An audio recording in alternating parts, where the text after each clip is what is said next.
She had written The Bitter Tea of General Yen and was going to Hollywood to have it made into a moving picture. She had lived in China and was inspired to write the book.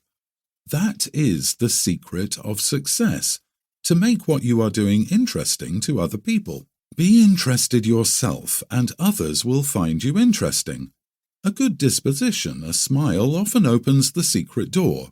The Chinese say, "A man without a smiling face must not open a shop." The success of a smile was brought out in a French moving picture in which Chevalier took the lead. The picture was called With a Smile. One of the characters had become poor, dreary, and almost a derelict. He said to Chevalier, "What good has my honesty done me?" Chevalier replied, "Even honesty won't help you without a smile." So the man changes on the spot, cheers up, and becomes very successful. Living in the past, complaining of your misfortunes, builds a thick wall around your Jericho. Talking too much about your affairs, scattering your forces, brings you up against a high wall. I knew a man of brains and ability who was a complete failure. He lived with his mother and aunt, and I found that every night when he went home to dinner, he told them all that had taken place during the day at the office. He discussed his hopes, his fears, and his failures. I said to him, "You scatter your forces by talking about your affairs. Don't discuss your business with your family. Silence is golden." He took my lead. During dinner, he refused to talk about business. His mother and aunt were in despair. They loved to hear all about everything, but his silence proved golden. Not long after, he was given a position at $100 a week, and in a few years, he had a salary of $300 a week. Success is not a secret. It is a system. Many people are up against the wall of discouragement.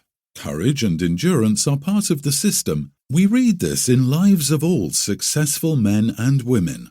I had an amusing experience which brought this to my notice. I went to a moving picture theatre to meet a friend. While waiting, I stood near a young boy selling programs. He called to people passing, "Buy a complete program of the picture, containing photographs of the actors and a sketch of their lives." Most people pass by without buying. To my great surprise, he suddenly turned to me and said, "Say, this ain't no racket for a guy with ambition." Then he gave a discourse on success. He said, "Most people give up just before something big is coming to them. A successful man never gives up." Of course, I was interested and said, "I'll bring you a book the next time I come. It's called The Game of Life and How to Play It.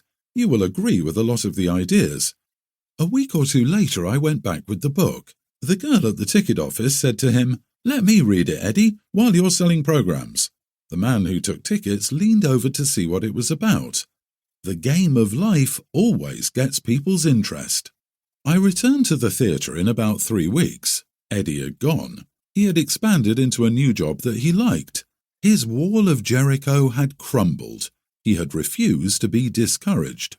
Only twice is the word success mentioned in the Bible, both times in the book of Joshua. "Only be strong and very courageous to observe to do according to all the law which Moses, my servant, commanded thee. Turn not from it to the right nor to the left, that thou mayest have good success whithersoever thou goest. This book of the law shall not depart from thy mouth, but thou shalt meditate therein day and night, and thou mayest observe to do all that is written therein. For then shalt thou make thy way prosperous, and thou shalt have good success. Turn not to the right nor to the left." The road to success is a straight and narrow path. It is a road of loving absorption, of undivided attention. You attract the things you give a great deal of thought to. So, if you give a great deal of thought to lack, you attract lack. If you give a great deal of thought to injustice, you attract more injustice.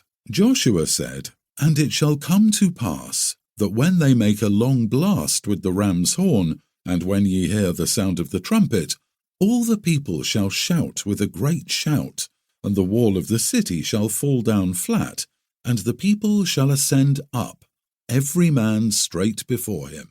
The inner meaning of this story is the power of the word, your word which dissolves obstacles and removes